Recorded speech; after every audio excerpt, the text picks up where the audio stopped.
We begin by acknowledging the Aboriginal and Torres Strait Islander Indigenous people on the lands in which we dwell, so be that in Australia or USA or anywhere else.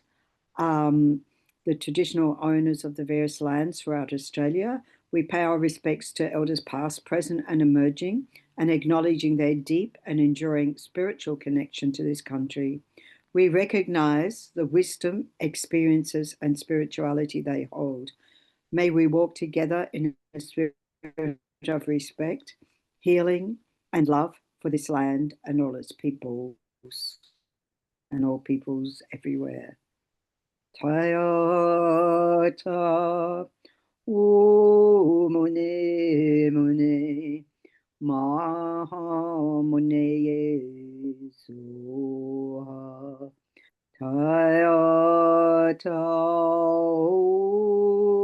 Mune Mune Maha Mune Yesu Tayata Mune Mune Maha Mune Yesu. Thank you, Venerable Cherokee. Just to let everyone know that this webinar is being recorded and hopefully will be available on our YouTube channel in a few days' time. There'll be time in the next hour for your comments and questions, your reflections. You can write them in the chat room at any time. And obviously we'll take questions towards the end of the hour. We've allowed about an hour. Also, to prevent any distortions or feedback, it's best if everyone is on mute. So could everyone please switch their mics off? But please feel free to turn your mic on or use the chat if you would like to ask a question. So, Sakyadhita 2025, the International Conference in Kuching, Malaysia in June this year, proved to be an exciting and a stimulating event for all who attended. And we are hoping to reflect and share some of that excitement with you today. We also hope to share many of the issues that are covered in the daily panels and workshop. And we'll also show you some photos. But let's begin with the official video of the proceedings. And I'll hand over to Meg Adam, our new secretary, to take you through these events and issues. And as I said, we're looking forward to your comments, memories, and questions. Meg. Thanks, Helen. Hoping that the sound works. So if someone can just give me a thumbs up once we've started to confirm the sound's okay.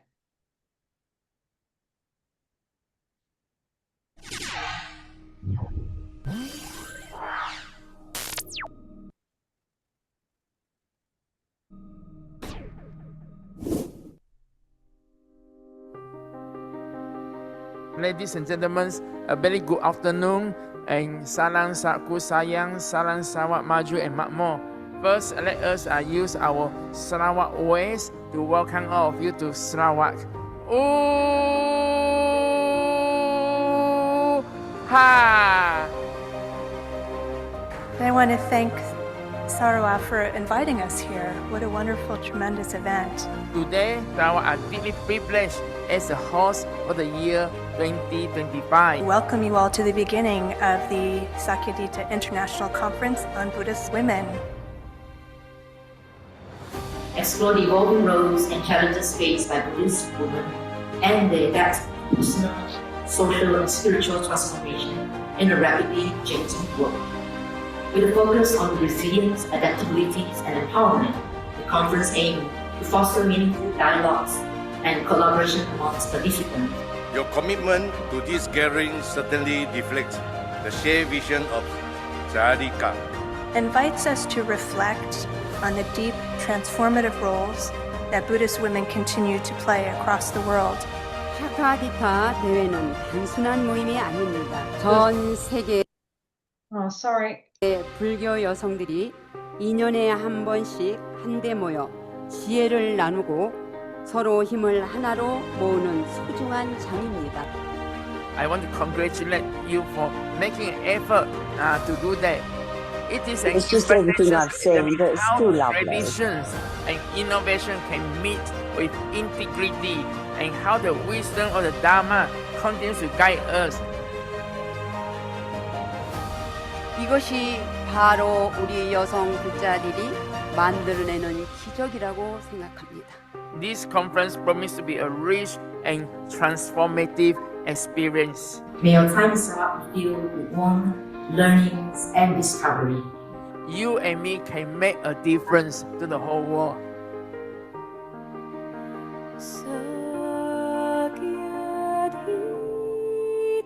The topography is wonderful. French guy.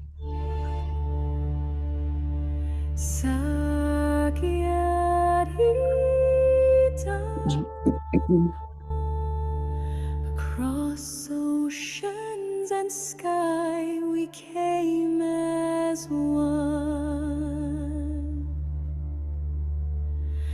daughters of the Buddha under rising sun. Lovely voice. From 25 countries we journeyed here,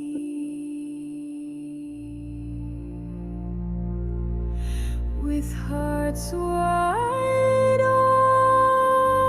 open and minds sincere.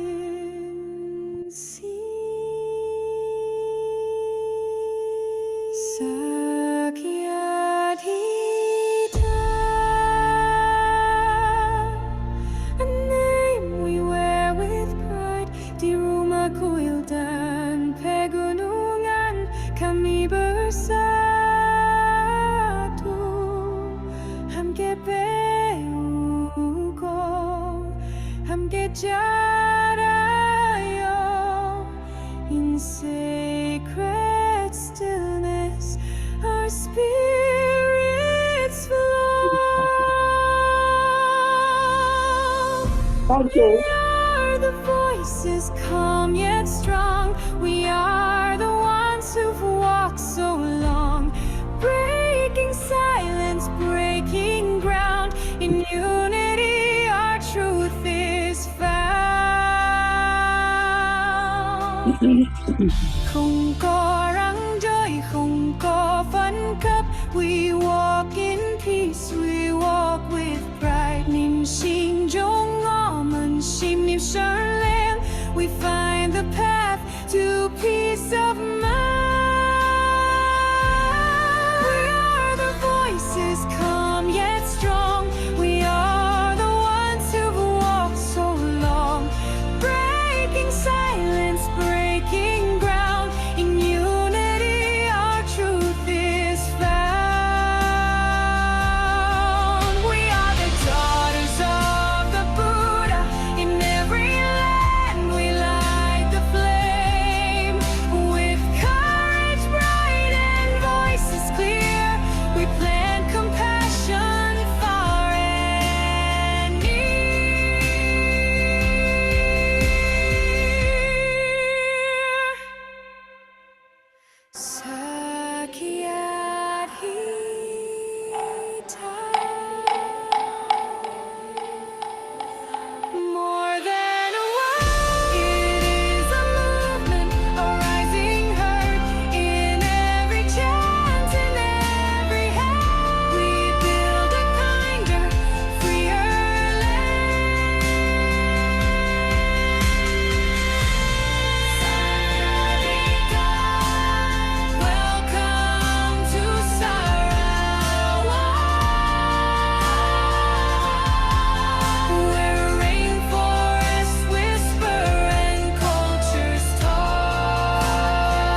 Thanks, Helen. Did you have any more you wanted to say before we move on to the next speaker? No, just looking at that video, it just brings, so I don't know how other people feel, but it just brings so much back, and you sort of, the atmosphere and that, the very positive vibe of the whole conference, it brings back. And yeah, it's terrific to see it again. Yeah. But I'll let others share their thoughts as well. Does anyone else want to say anything about the video? We've muted you all, so you have to put your hand up. No. I think over to you, Meg. Thank you. I was just reading Beth's comment in the chat, and it certainly had the same effect on me the first time I saw it. Yeah. Great.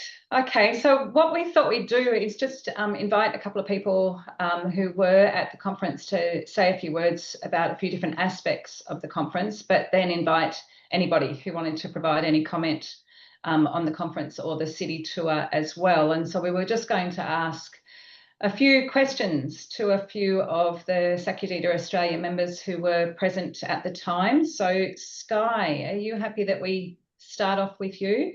Yeah, sure. Great. And so we just wanted to ask Sky if you had any particular highlights from the conference that you'd like to share. And I've just got a couple of photos while you're speaking. Just watching that video again, it kind of made my heart feel really tender, because I found that there are a lot of moments that I treasured about being at the conference. But I think without a doubt, what I treasured most was that it was being with so many women, lay women and monastics from like 35 different countries, sharing their lives and sharing their struggles and their wisdom. And to me, that was actually profound.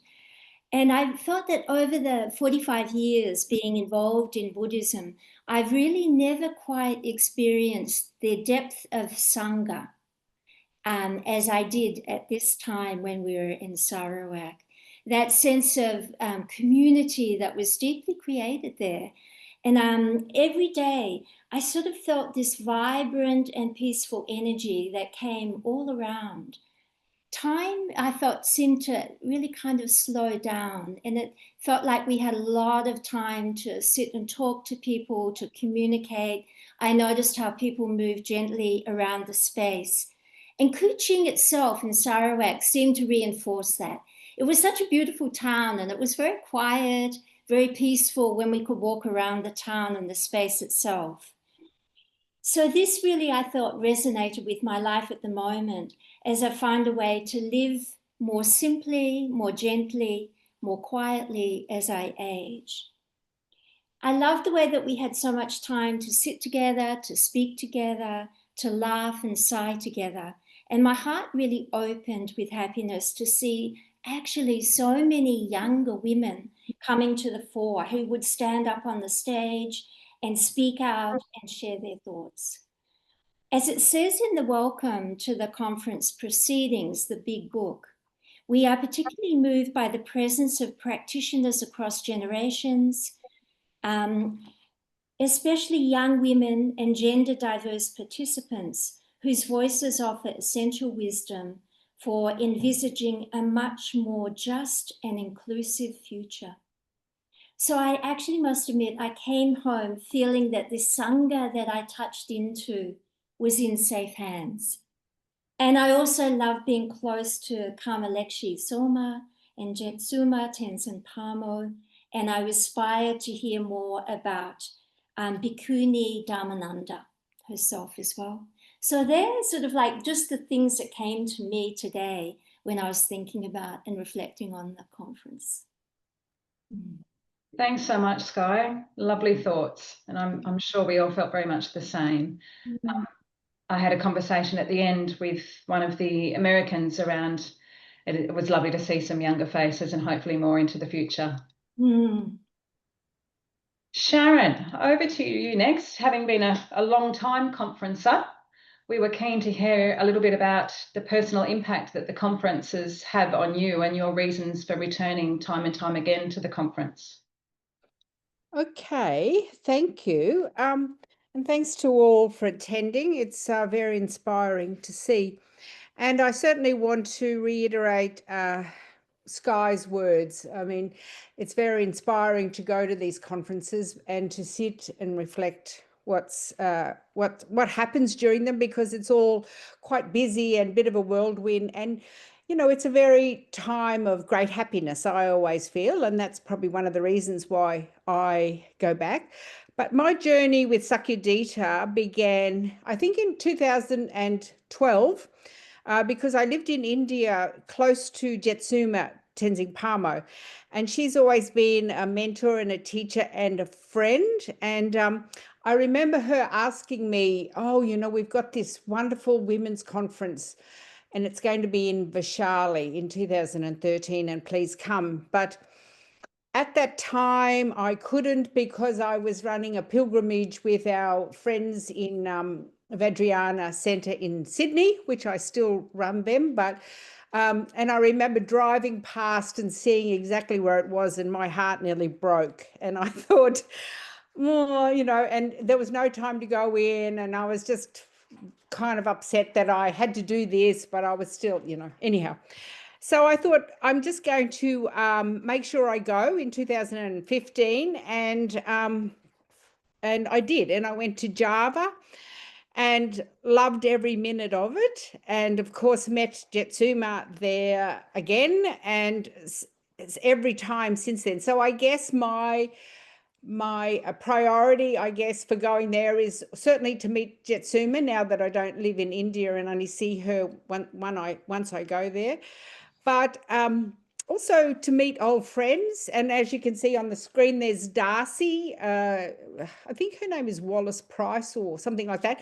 And she reminded me that we met in 2012 and I'd helped her find some accommodation. So, of course, I didn't remember that, but she did. And so since then, she's gone on to do a PhD and is one of the organisers of the conferences. So, you know, I guess these friendships, and she's from the US, so friendships kind of go across many borders. And I think that's one of the things that has always drawn me back to Sakyadhita year after year, is because, you know, now living in Southeast Queensland, where it's, you know, pretty mainstream, pretty, you know, retirees and a bit bland, you know, it's great to go to these conferences and see what's happening in Buddhism and be inspired about, you know, the next generation and the generations after that, and to see the young women all being educated and being proud of it and being able to showcase their work. And I think that's really inspiring.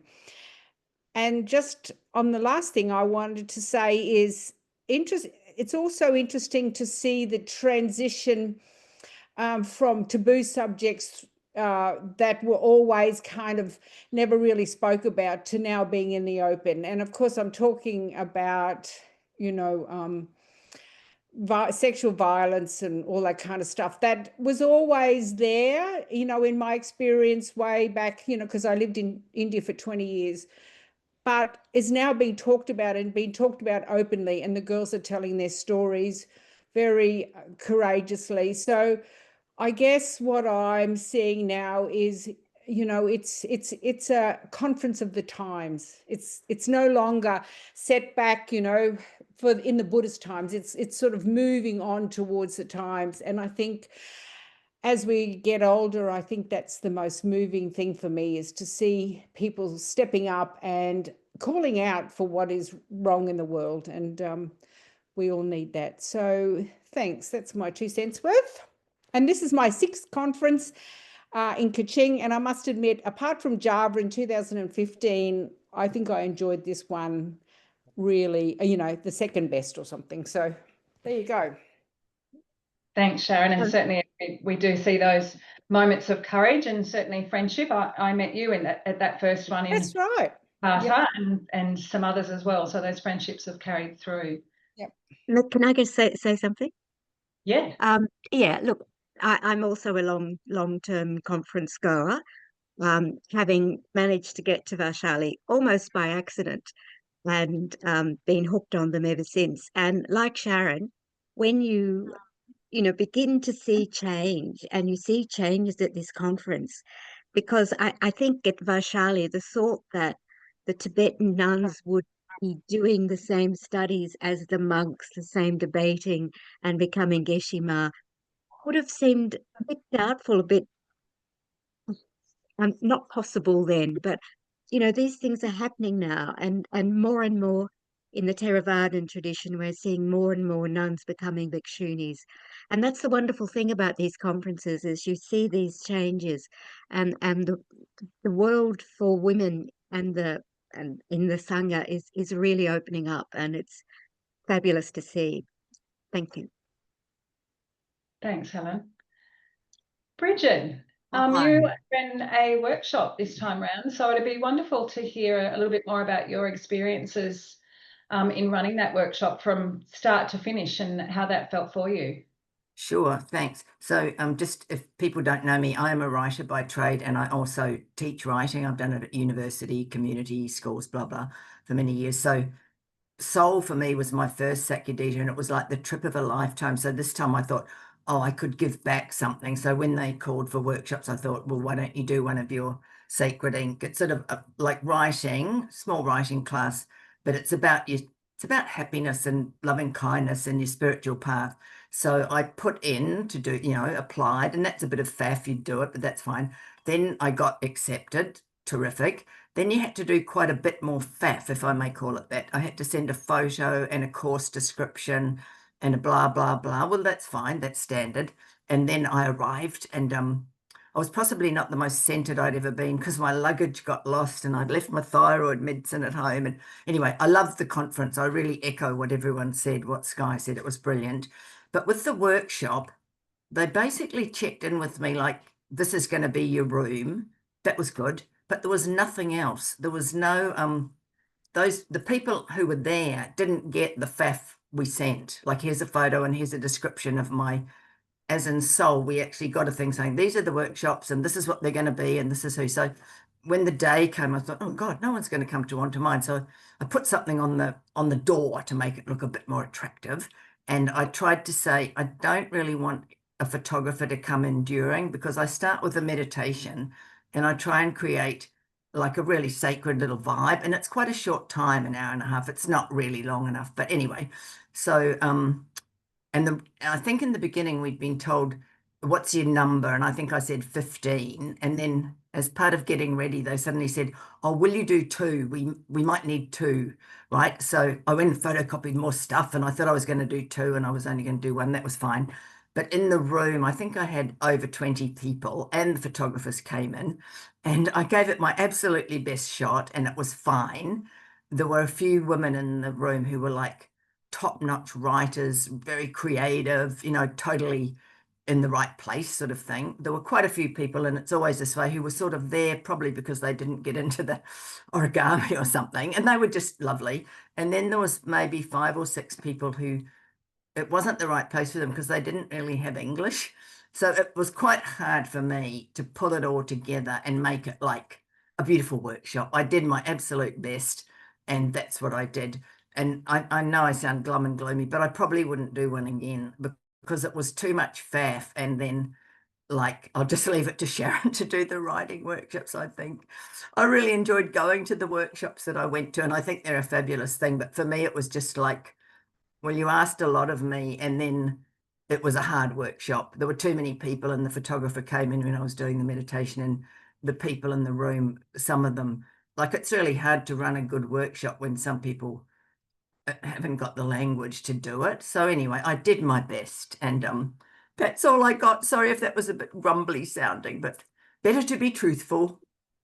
That's fine, Bridget. That's fine. We were after experiences, so very open to any experiences that you had. There was a few others here that did workshops as well, Sky and Sharon and Helen. Is there anything that you'd like to add? And sorry, I think, Sandra, did you run a workshop as well? And perhaps others. Venerable Choki, you definitely did. So if anyone else wanted to just very quickly mention anything about workshops, please feel free.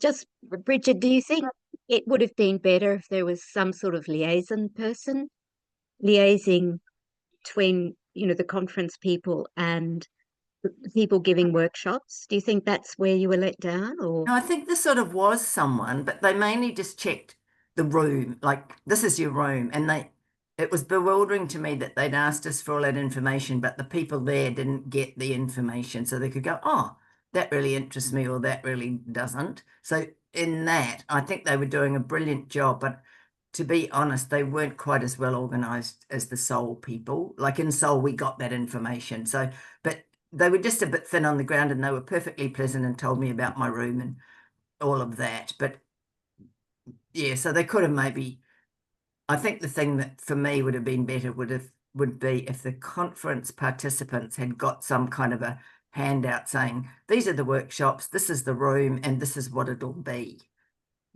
That would have been better. But I mean, no blame at all. They were doing their absolute best, and I did my absolute best, and it was just like, I think the Buddha said this, not everything works out perfect. I think Sky wanted to say something. Yeah, I thought that it could have been, I thought it was a little unusual. We thought we were in one room, and then we were moved to another smaller room on the side. So we weren't sure, I think, until the day. It was kind of like winging it a little bit. That made it a little bit, I thought, a little bit stressful and unsure what was going on. Yeah, but that's what happened. I did notice that we had to keep checking in with the people at the desk over a couple of days to make sure they were doing printouts, or they knew what was happening, or they knew Choki's slides and things. So I thought the people behind the desk were working their hearts out, and there was a lot to take care of myself. It was a huge enterprise for them to deal with. But Sky, your workshops, you did 2, I believe. I certainly went to the one on Eco Dharma. Tell us a bit about them. They were really good. That was the only one I did. That was with Choki and Sandra. Yeah. I'd like to quote Paul Kelly at about this time. You know, love never runs on time. And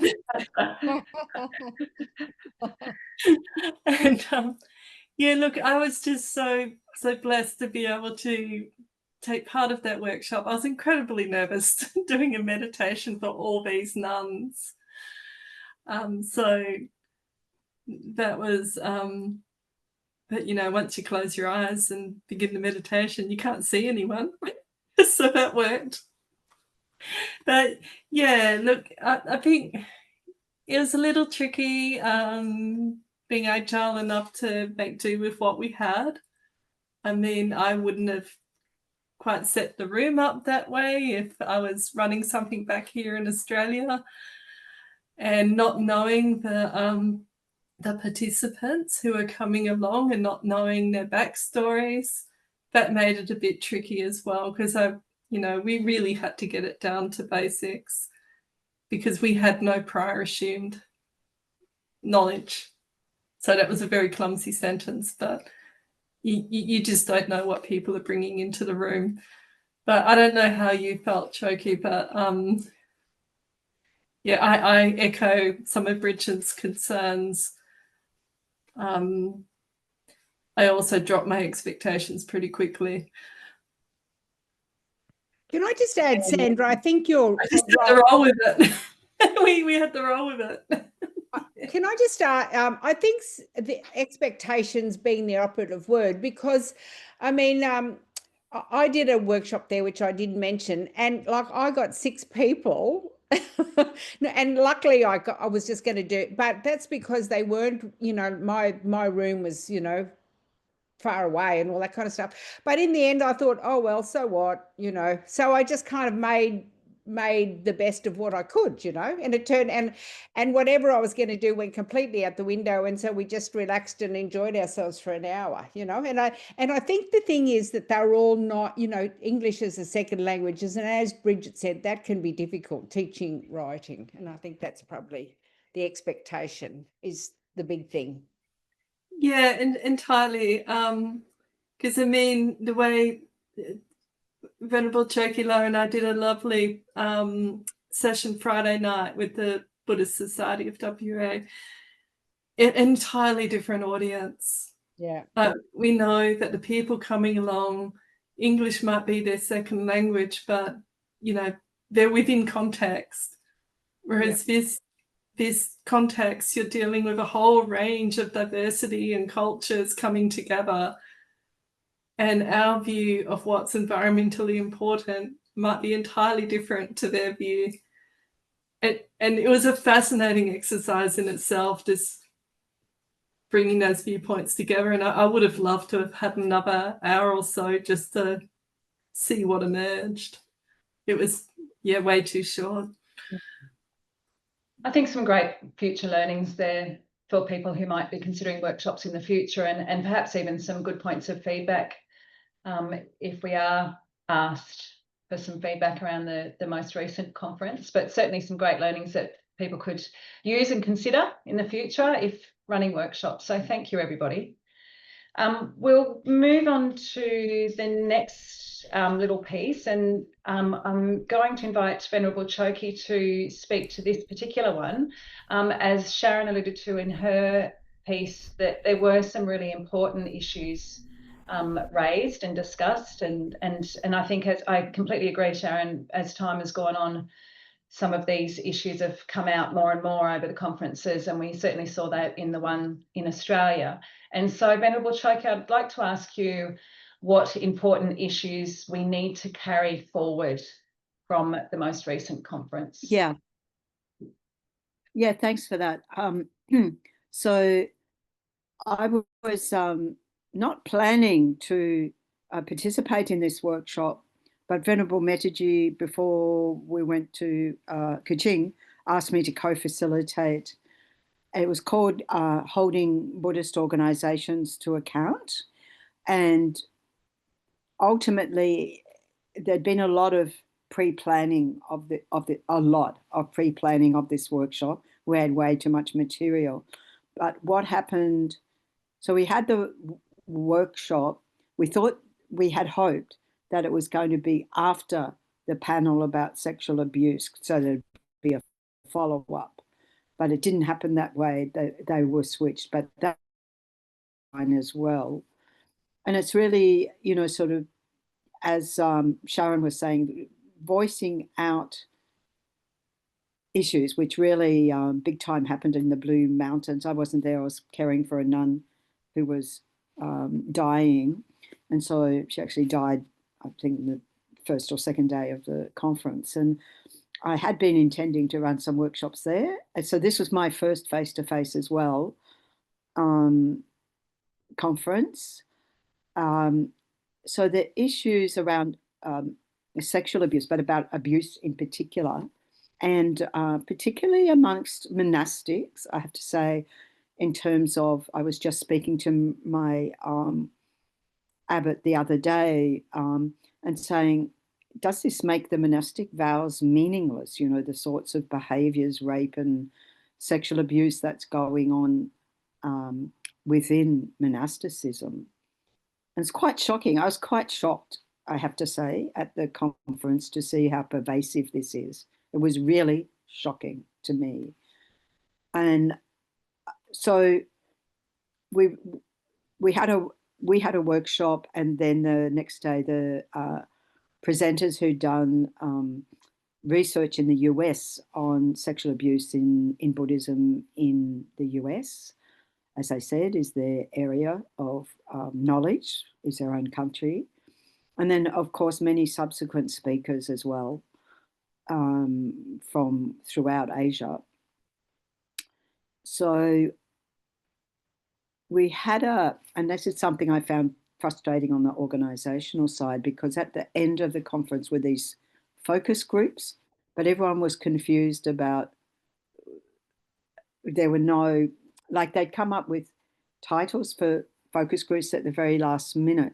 We requested one for this group that we're getting together around abuse issues, but it was a bit confusing, you know, the focus groups, what was happening and where they were happening, and all of that was confusing from an organisational point of view. But that aside, we did have that follow-up and people sharing, and this is what Venerable Metaji and myself were interested in as well, of let's look at sort of positive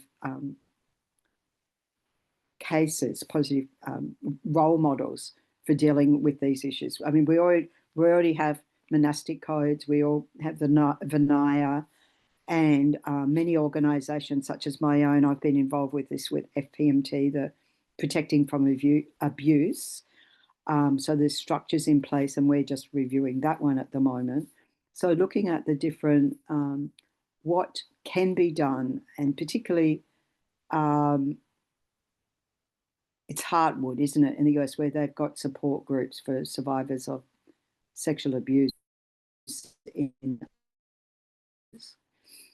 And when I came back, and this is something, of course, I'm the chair of the Australian Sangha Association, so we've been talking about this, and we had developed a ethical framework which is not yet embraced by the whole across the traditions. So we're continuing to work on something that will be that people feel comfortable with, because I know in our monasteries and nunneries we have codes of ethics beyond the Vinaya for those communities, etc. And not long after I got back, anyway, I've been invited to participate it's through Deacon Uni. It's just a small group, about 20 presenters around these issues about harm more generally in Buddhist settings. And it includes those North American presenters as well. So it seems to be, it is the time to start to, I think we've got enough perhaps maturity to address these issues. If we think that Buddhism, as we like to say in our tradition, in the West, whatever that is these days, but outside of their traditional settings, has been around 50, 60 years, that we're starting to see, if you like, see these things that have been going on and not discussed, being put out very much into the open. And so it's, as the chair of ASA, and also I'm the representative for monastics and FPMT in Australia and New Zealand, in general, we're living in a world where we have a deterioration of ethics across the board. Nobody can question that, just throughout the world. And Buddhism isn't immune to that. So we're, sort of supporting or participating in various initiatives to look at addressing these in a very methodical way. And I say this as someone who, in the early 80s, when I was working in TAFE, I was the sexual harassment contact officer in TAFE. I think what we've seen, and I've certainly seen this in FPMT, in my organisation, that Australia has been very much at the forefront of instigating policies. So I think we have a track record of knowing what to do, but it's very challenging when you come down to the reality of it. Like, as soon as I came back, I was also faced with, within my own organisation, as this rep, a few cases, not sexual abuse, but of abuse by monastics. And it's really hard when you have to then be the one who does all that follow through. So I think we've got a long way to go, but I think we've come a long way. So I don't know if there's any questions about that, comments. Catherine? Can you hear me? Yes. Thank you. I'm just curious. I'm not aware of, like, I'm aware there's sexual abuse, but is it across, like, monks to nuns, or is that across all traditions? Yes. Okay. And I'm always shocked when I hear that. I did hear with the Rikpa. I think that's what first introduced me to that. Yeah, and we had within FPMT, it was a lama in India, and it was in the news. People within the organisation had heard about it for a very long time, but it hadn't been addressed. And all of a sudden, if it's in the media, suddenly you have to address it, But it should never get to the media, because as monastics, one of our duties is to uphold, like, not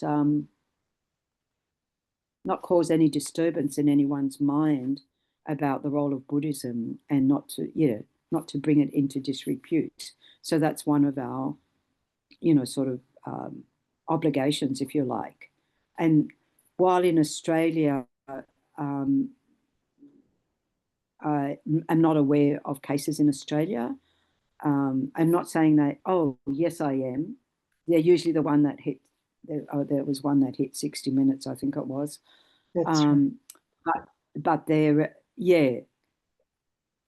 So I'm not aware of the sexual abuse being so pervasive in North America and in Asia, in parts of Asia, including Malaysia, actually.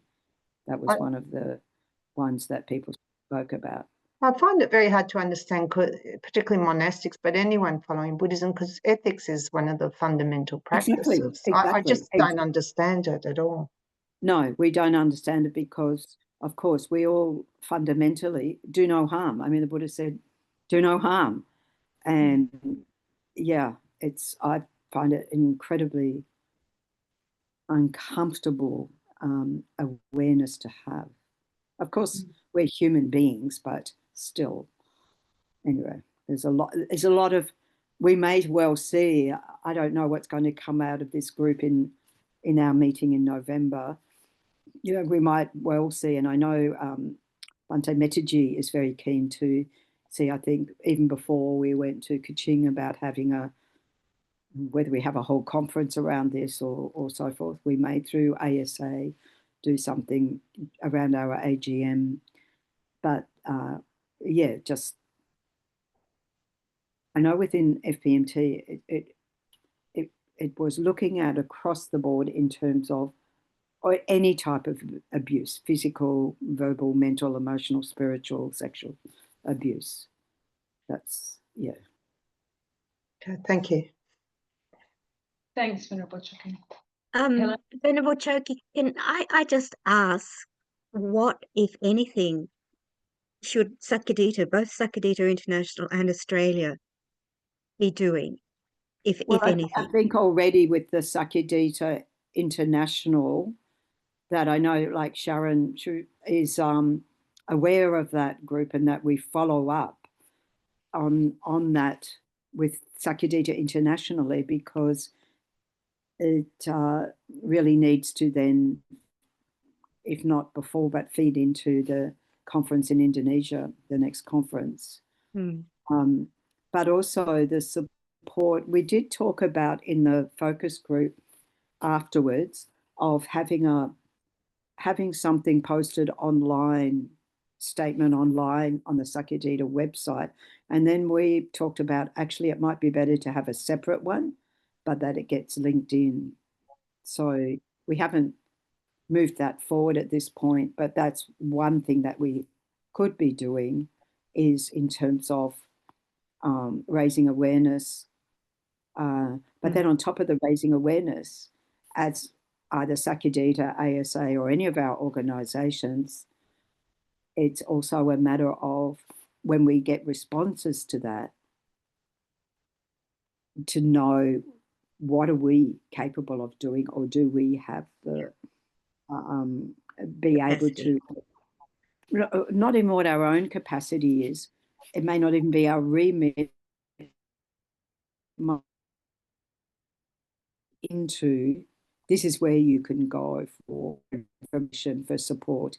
So one of the things was through Heartwood, it was that there be they've set up these support groups, and they have funding that they can do that within this region as well. So there are things that we're sort of pursuing at different levels. So I think at the moment is to just wait until we have some information together. We can certainly discuss it at our next committee meeting. Yeah, the contacts. Yes, I mean, you can contact me. I seem to have a few hats in this area somehow, in terms of, well, certainly, yes, Anya. You can contact me or anyone else. I'll just put my email onto the chat if anyone wants to get in touch. And if I don't know, I will probably know who does know the answer to some of the questions or the issues, or sometimes it's just like needing to talk through the issues. As I said, I came back to, now I've got 2 cases within my own organisation that it's been the layperson who's has the complaint until such point as if and when she decides to put that, make a official complaint. Because I mean, there's so much to be said in terms of Sangha. People don't want to criticize Sangha, but when it gets to the point of some of the things we heard in Kuching, it's just like it's gone beyond not criticizing, because they're really horrific cases.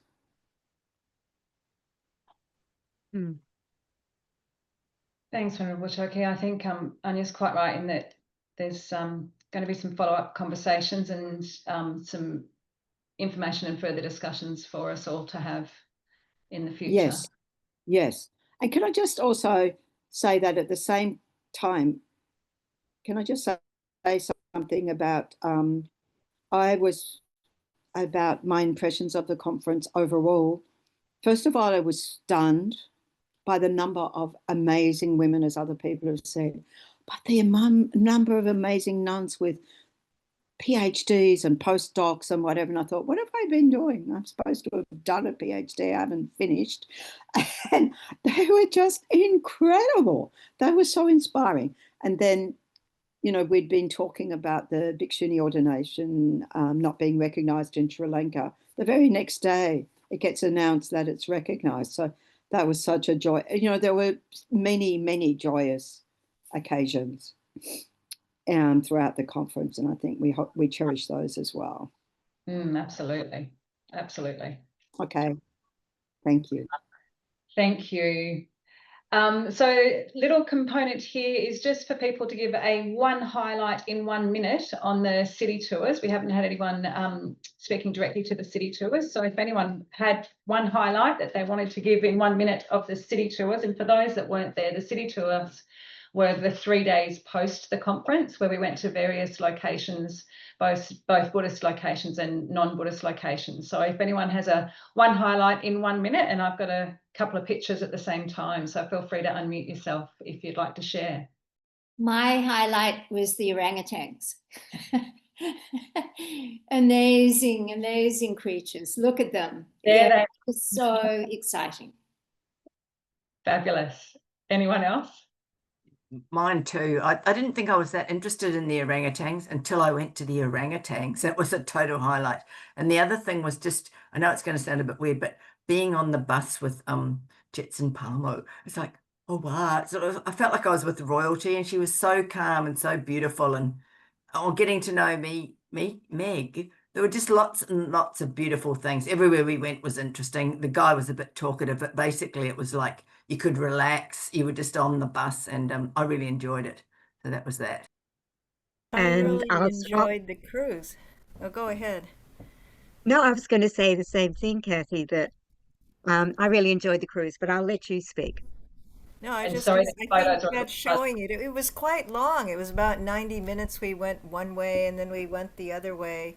I just found it really relaxing. I'm not a boat person, but I really enjoyed that. And there was dancing. They showed some native dances at the end. So that was a nice touch. Thanks, Kathy. And I also endorse the orangutans. That was sensational experience.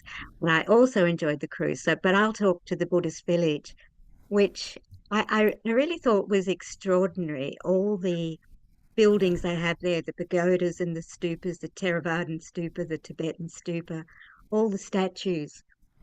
And it was wonderful to see them all and to walk through all those levels of the pagoda and see all their sculptures of the arahants. They were all different, all had their different personalities. But it was a bit Disneyland because there were no monks there. There was no one bringing it any heart and soul and, you know, the practicing at the moment. So it was sort of a highlight. I'll just leave it at that. Anyone else? I was just in awe of Jitsuma, Tenzin Palmo and Karma lecture. I was watching these ladies in the conference, and it's like their feet don't touch the ground. They just float. I thought, oh my goodness, if I ever imagined, had a vision in my head of what a modern day Arhat might look like, I thought it was these two women. It's just an image that will always stay with me. So beautiful. So that was my highlight. I just want to follow up from that, but jump back a bit. But look, I totally agree that they are the most inspiring pair. And I was just so lucky in my workshop to be able to interview Kamalekshe Somo and to talk to her about the possibilities of the National Sakyadhitas. And to me, she's so easy to talk to, and there's so much there. She can talk about the history. She just knows everything. So for me, doing that workshop was although it was difficult, it was difficult because it was in the ballroom, impossible room to work, but it was such an honor. And I agree that being in those conferences with Tenzin Palmo and Kamalekshe is really, really special. Thank you. Thanks, everybody. Any last 1 minute highlights? I just wanted to quickly plug Venerable Yeshi, who's on the screen there. If it wasn't for her, the Eco Dharma workshop wouldn't have happened. So originally we planned this together, but she has a format, a weekend format, and I want to invite her over here to Western Australia to run that Eco Dharma. I hope they're doing that at Chen Resig as well, spread the word, because she's incredibly passionate, and I think, we don't need to be told that global warming is a reality and so forth. So, yeah, I just wanted to acknowledge her input.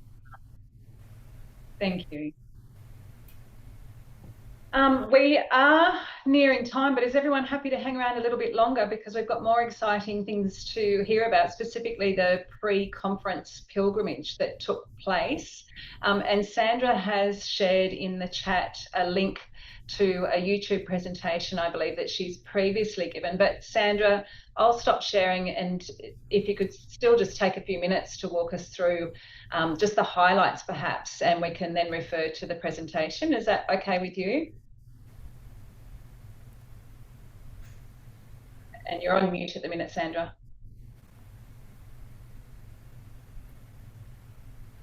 Sorry, I was trying to operate too many things at once. That is absolutely fine.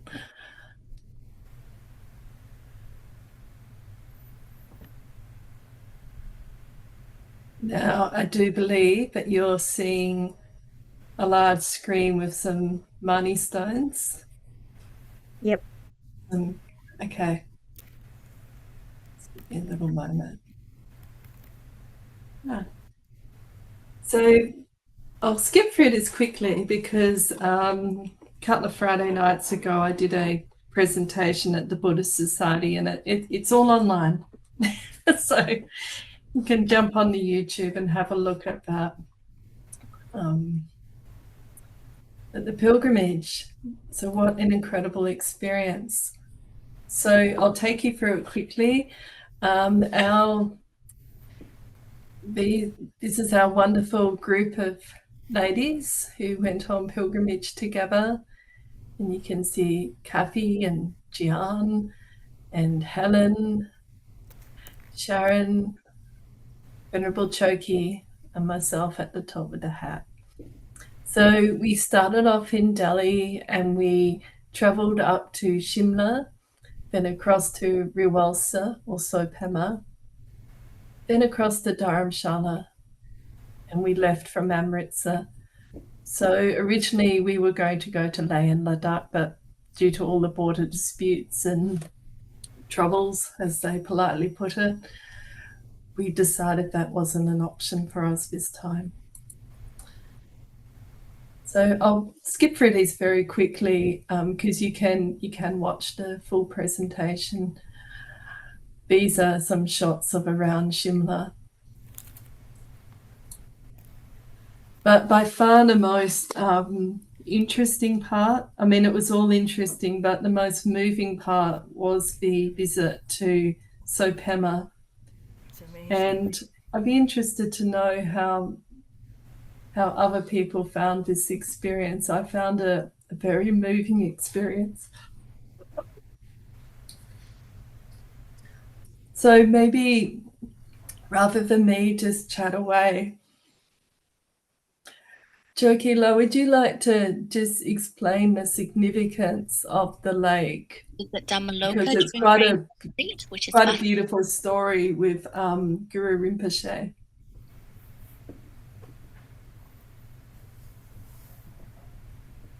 Can you still hear me? Yeah. You can? I Okay. can hear, sorry. I pressed, came up with an audio recording. So Pema, Guru Rinpoche was the one who introduced Buddhism into Tibet.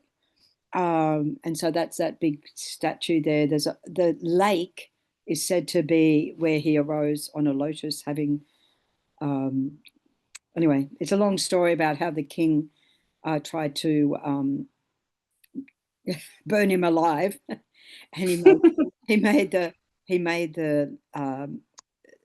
the funeral, not funeral pyre, intended funeral pyre, into a lake and arose on a lotus. So we talk about being lotus born.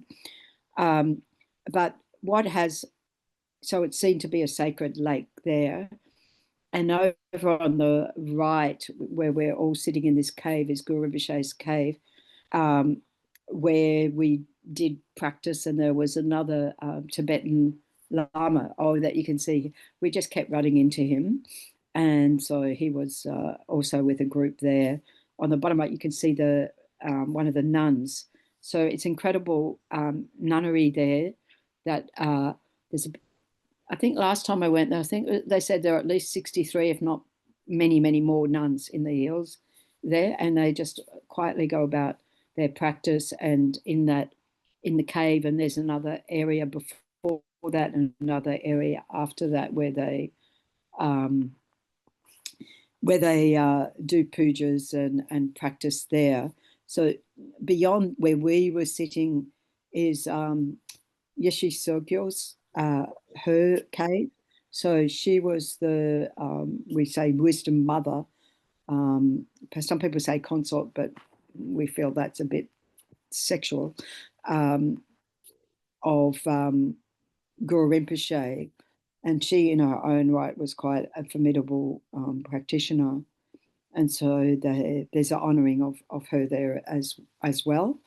But it's such a beautifully special place. I think maybe Sharon can talk about it too. She spent some time there. Yeah, I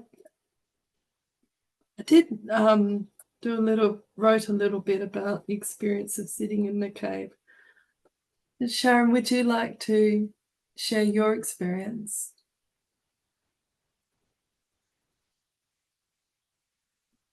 Yes. I guess my experience is that it's a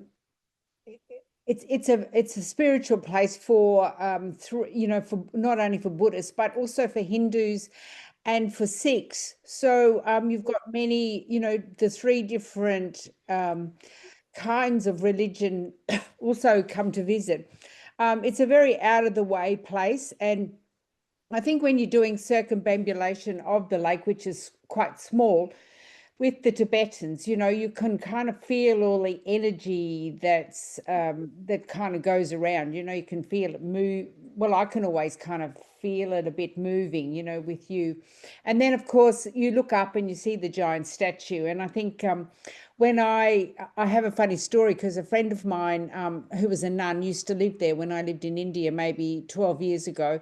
And she'd say, come on out and we can do circumambulations. And by the way, we'll make pizzas. So bring your oven and bring this and bring that. So I'd get in my little white Maruti car, an 800cc, and I'd drive 4.5 or 5 hours from Dharamshala with my car completely loaded full of cheese that she couldn't buy, all the things that she couldn't buy because it's a small place. And so we'd circumambulate in the morning and the night, and then, you know, perhaps walk up the cave. But in the meantime, we would cook like demons. So I always remember that as a multi-purpose kind of place, but it is a very spiritual, lovely place to visit, and quite out of the way too. Yeah. So I'll just linger on the cave for a second, because I was actually quite taken aback, overwhelmed by the experience. And I've written in my little journal here, the stillness in the cave of Guru Rinpoche at Sopema is just so quiet. We sat together as a group, silently chanting. I started off chanting Om Mani Padme Hum with my mala in hand, gently moving my fingers. At first it felt a little stilted. I felt so full of noise and too awkward for the space. But as I chanted and my breath became softer and my voice lost its treble to become fluid, I began to feel more comfortable, less of a desire to know, less of a desire to be correct, to know how to do things correctly, less self-conscious and more at peace. There were no aha moments, no lights, no OMGs, oh my gods, no rehearsing of stories in my mind. There was just a simple understanding and remembering of what it is to be part of a shared experience. Maybe an understanding of its common human need for peace, for belonging and stillness.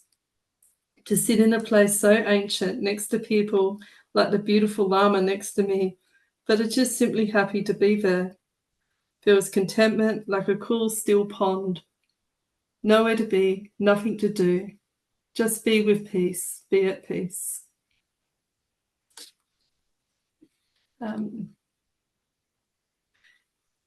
Yeah, that I still dream about that cave. There was no sense of waiting. We were on tour, so there was a schedule. But in this cave, in this timeless place, there was simply peace. I dream of the cave, and I feel such quiet. It feels like a dream, but one that still has colour, like a photograph in my mind. It is not so much a longing to be back, more like a refuge, as long as my memory remains clear. I allow it to enter my heart space as a sacred treasure. The experience of sitting in the cave must have permeated, as while it didn't appear to have the heart-stopping moment of clarity at the time, it was indeed transformational. And after a few weeks, I can say that it has indeed permeated my inner realm, my being, my sense of place, my inner sense.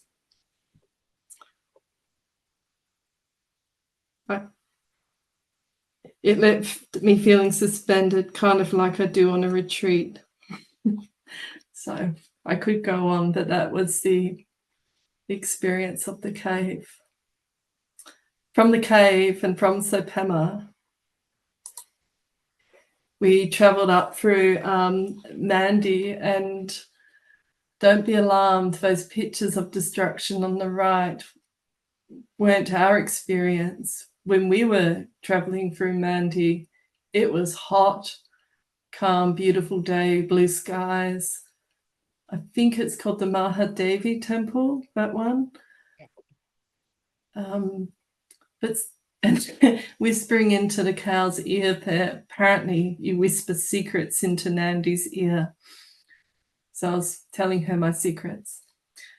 Since we went there, there's been all these cloudbursts and huge floods in that region, and I wonder what happened to that little deity and what happened to all the houses. It just seems such a precarious existence there. We made our way to Dharamshala, but on the way we stopped at Tenzin Palmo's monastery, Dongyu Gatsoling Nunnery. And you know, you can just tell this is a place that's run by women. It is so calm, so peaceful, so well organised. It really was quite special. So the pictures on the left are from DGL Nunnery, Dongyu Katsuling Nunnery. The ones on the right are from a rather large monastery we stopped at called Chokling Monastery. And if you've ever watched The Cup, that's where it was filmed. So the monks have the cup and the nuns have cave in the snow. And it was really beautiful to watch Helen and Sharon interacting with the young nuns and Venerable Choki talking to the nuns, the little nuns.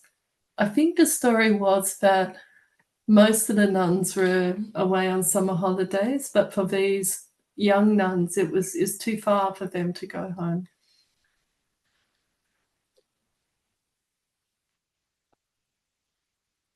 We then made our way to Dharamshala, and whenever you tell anyone you've been to Dharamshala, they said, "Oh, did you meet the Dalai Lama?"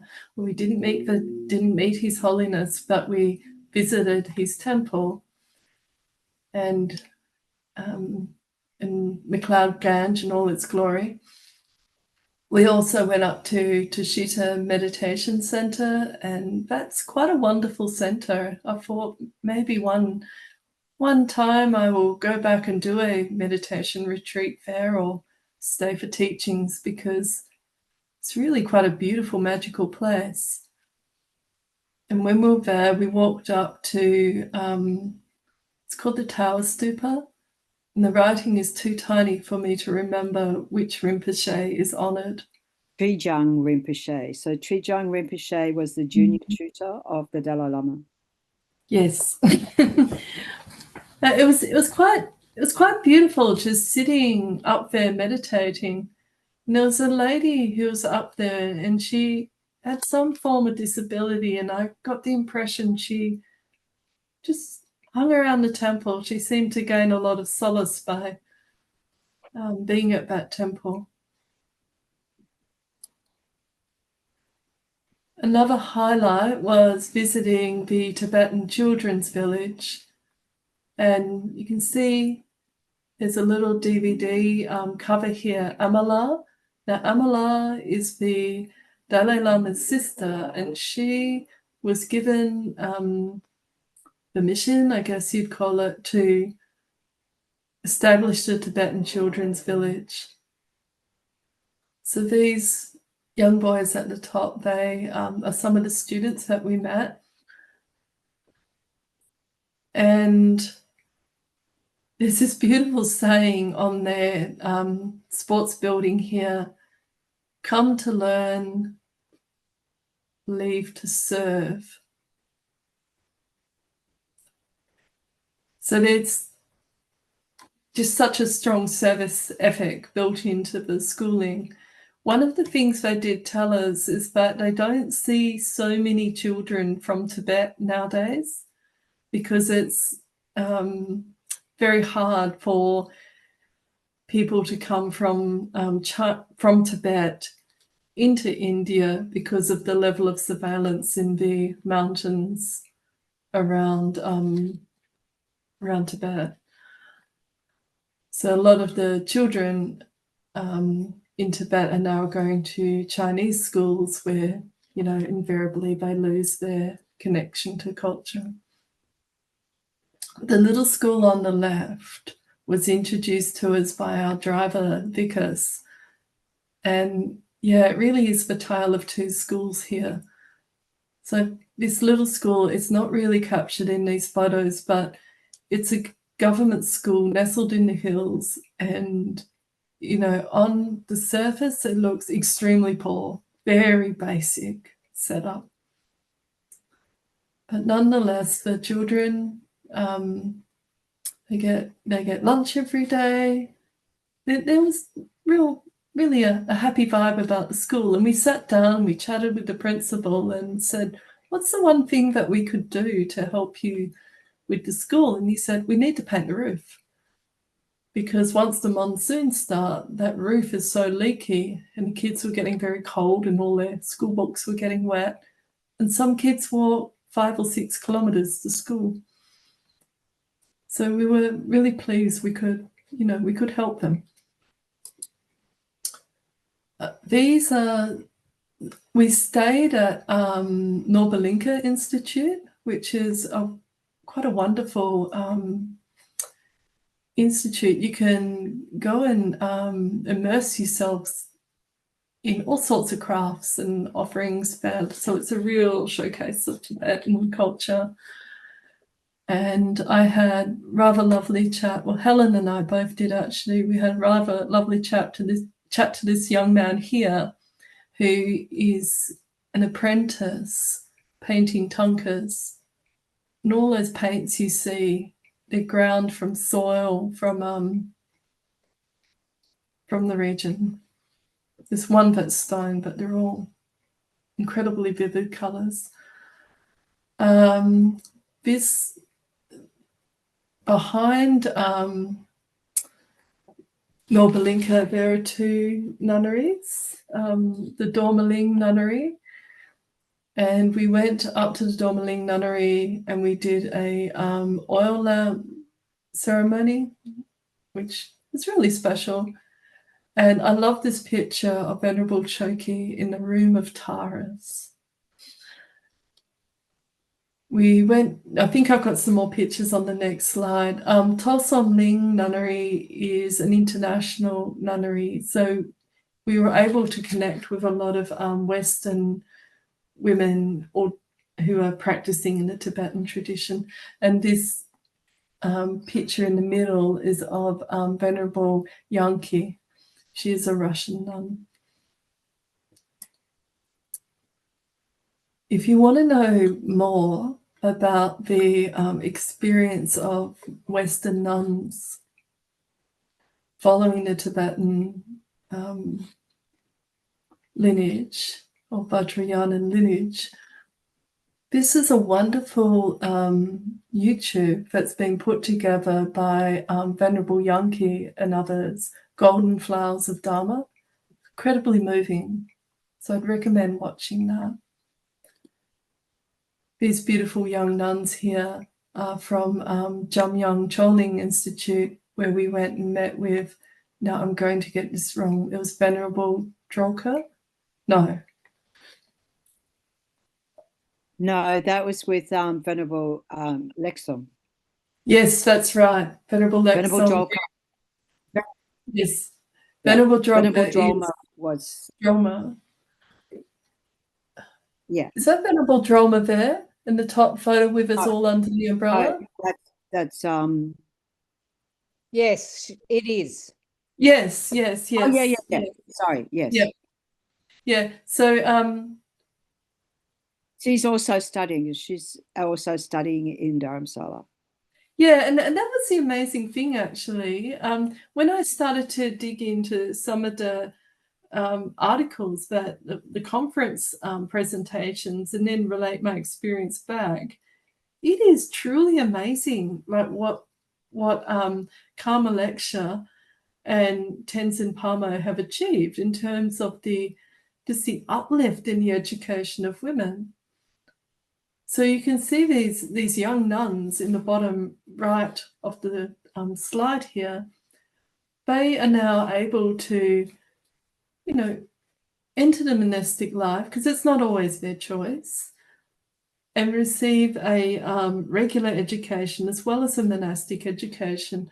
And we learned that there's women who have been doing intensive study for around 16 or 17 years now, and setting new records, graduating with Geshe-la degrees or advanced Tantra degrees. It was quite mind-blowing.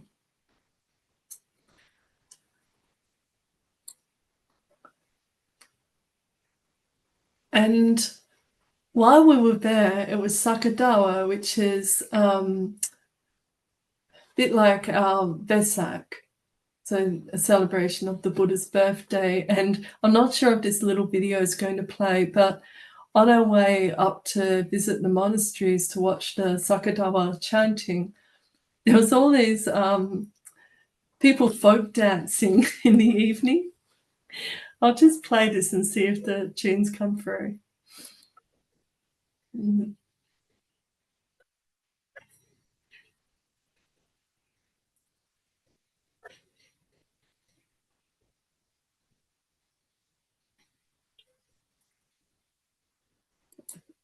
I'm not sure if you heard that. No.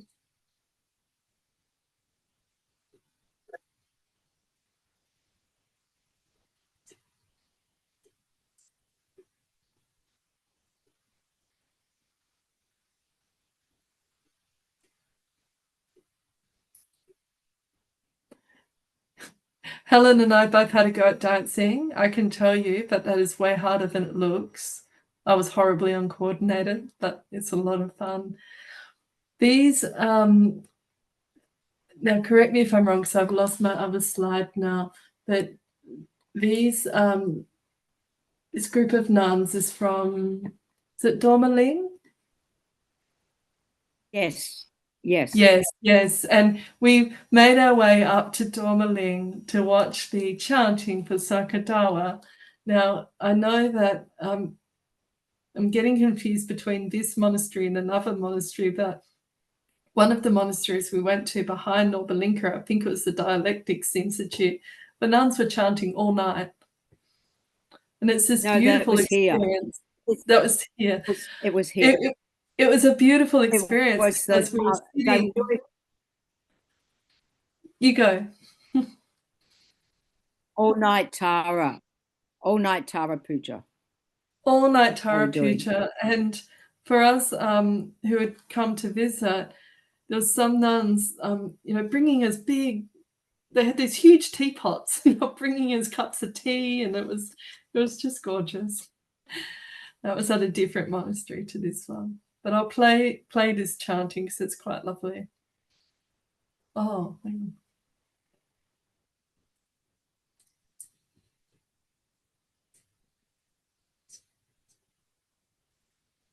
on. The sound's not coming through, Sandra, our end. Okay.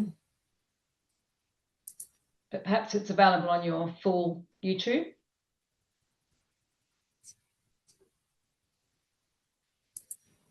All right, I'll try one more. I don't think the sound's coming through. It's probably to do with the file format. But if you watch the YouTube, the sound has come through beautifully on that. I'll just try this one.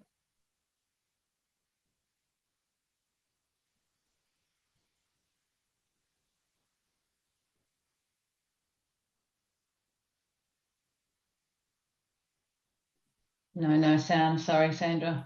Okay. We might. All right.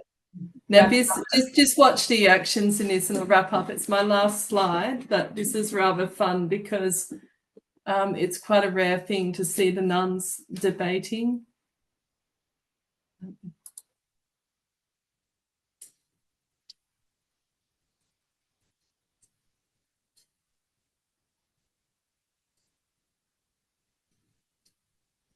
Yeah, so you could see the nuns debating there, where the nun who's sitting down is there, giving feedback to the two nuns who are they're debating their points. And it's not so much one against another, it's this collaborative thing where they debate to, it helps them with their studies. It was quite beautiful. So that's all I wanted to show you, but I wanted to just acknowledge, I'll skip over this. This was our last day in Amaritsa. I love this photo because we started all bright and sparky, and by the end we were completely stuffed. You can see how hot we are there. But I'd just like to acknowledge that, to thank, because Kumar, our tour leader, and everyone at ECDO Travels who made the journey possible, and that this is a shared collection of photos from everyone on the pilgrimage. And I've left some little links there if you want to watch the YouTubes. And that's it from me. Wonderful. Thank you so much, Sandra. I've put the link to the YouTube also in the chat. And also Sandra has written a beautiful article that's coming out in our newsletter in the next few days. Gone a little bit, well, we've gone quite a bit over time, but still happy to have any questions. And also just to let those who weren't at the conference know that the next conference location has been announced. So it's Borobudur in 2027. So hopefully we'll see lots of people there. And I'm going to pop also in the chat just some links for accessing the conference papers for those, again, that didn't go and didn't have access to the conference papers, as well as some articles that have been written about the conference in various locations. But over to anybody to ask any questions or to have any further discussion while I post those links up.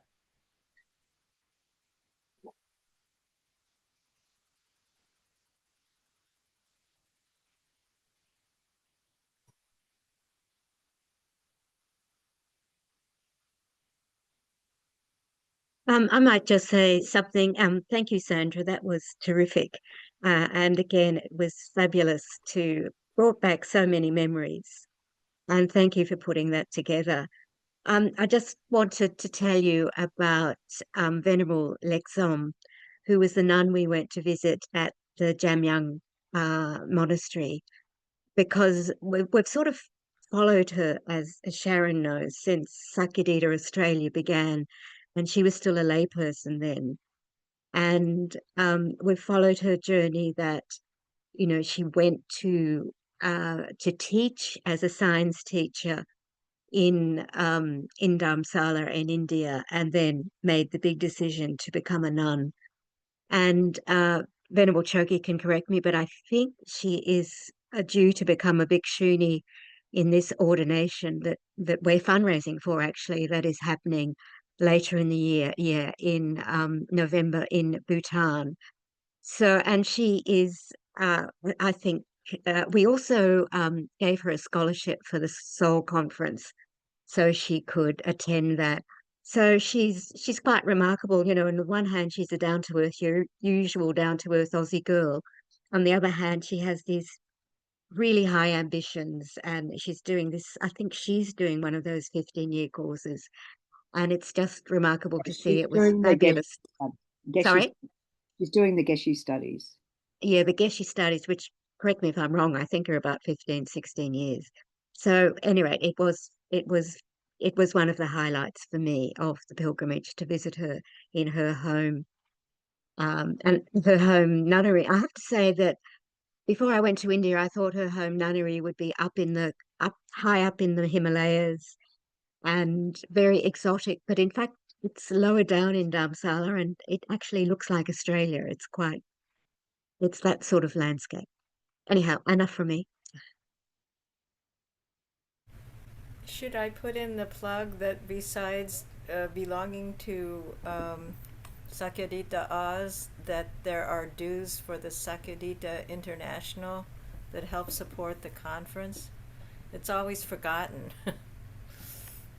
Well, Kathy, they don't even plug it. I think it's about 300 US or something for a lifetime membership, which is, and you get newsletters and first notice of the conferences.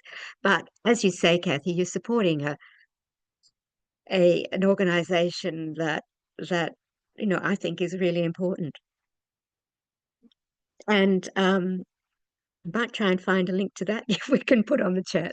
But otherwise, it's just Sakyadhita International. I've tried looking for the link to pay that, Helen, but I don't find one. I don't know where you can pay that. So if you find one, yes, send it to me.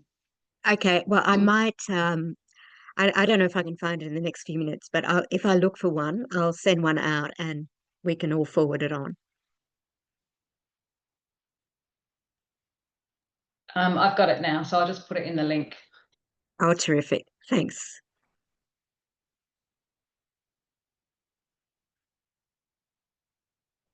Anyone else with any questions or comments or discussion? I popped those other links in the chat as well for those articles and the conference proceedings, and our email as well. And now just popping up the Sakyadhita International join page and Sandra's YouTube And as I said, some more information in the newsletter. Sharon, you were going to mention the fundraising for the Bhutanese, the ordination happening in Bhutan.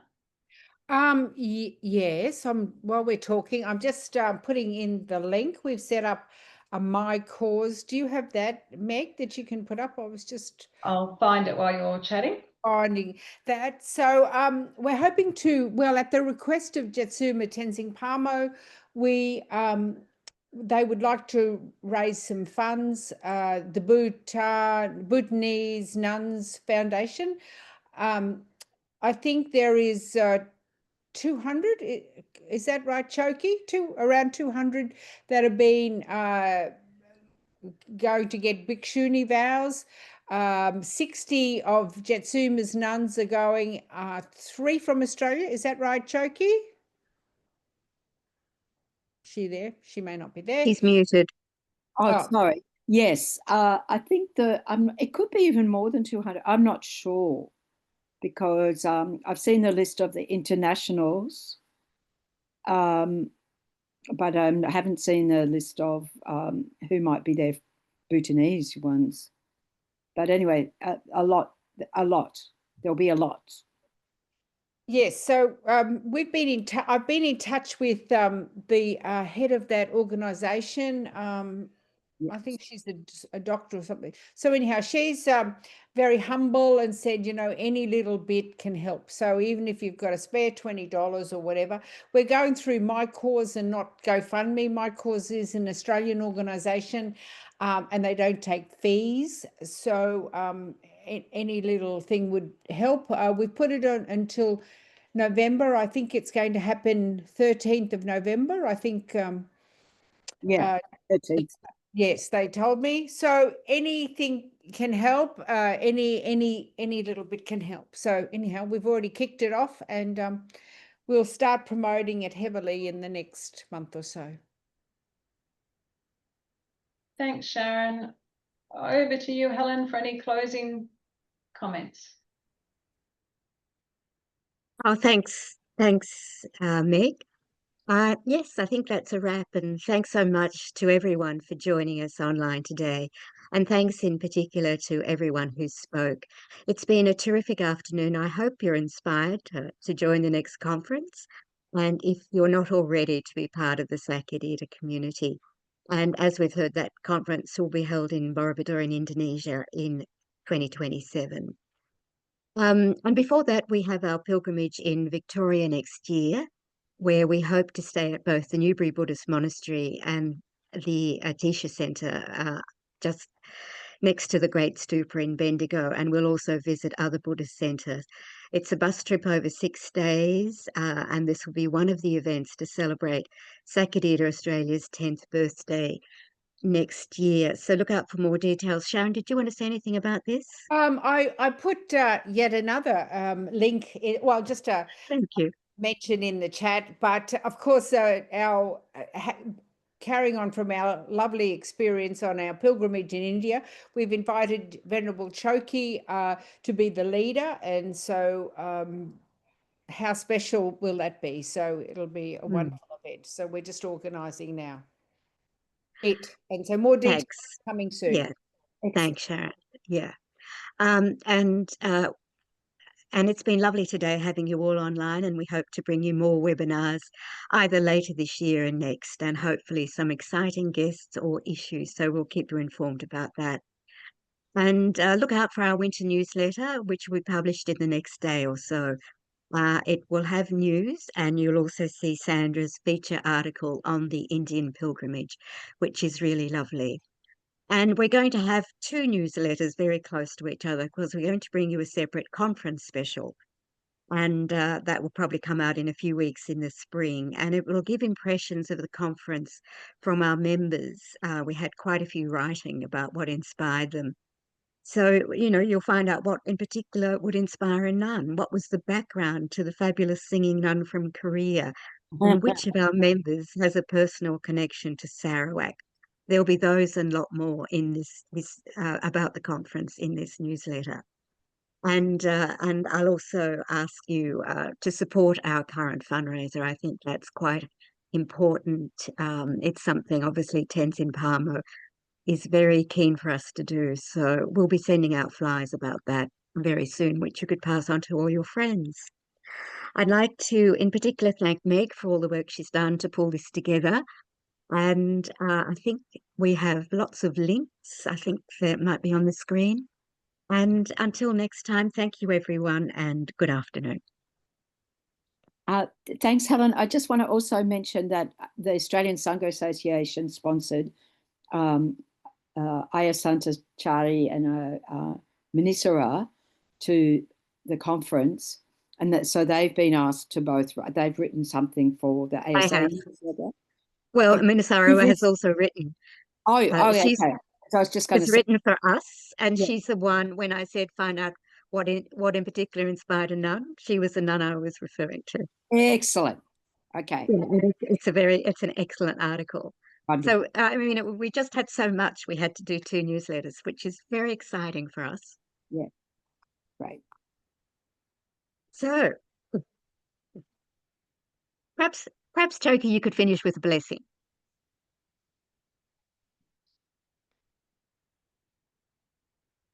Sorry, Venerable Choki, you're on mute. Sorry. Rejoicing in this whole event and everyone who's worked so hard to put it together. And also, thank you for all the kind reflections on the events, the pilgrimage, the conference, and so forth. So just to end with a dedication. Ewaji nyududa lama sange dribgune drowa chikyam malupa de sala gopa sho chancho sencho grimpo she makye panam ge kuchi gepa nyampa me payan gongne gongdu bewa sho. Lexo, lexo, lexo. Thank you, everyone. Lexo, lexo, lexo. Thank you. Thanks, everybody. Bye. Thank you.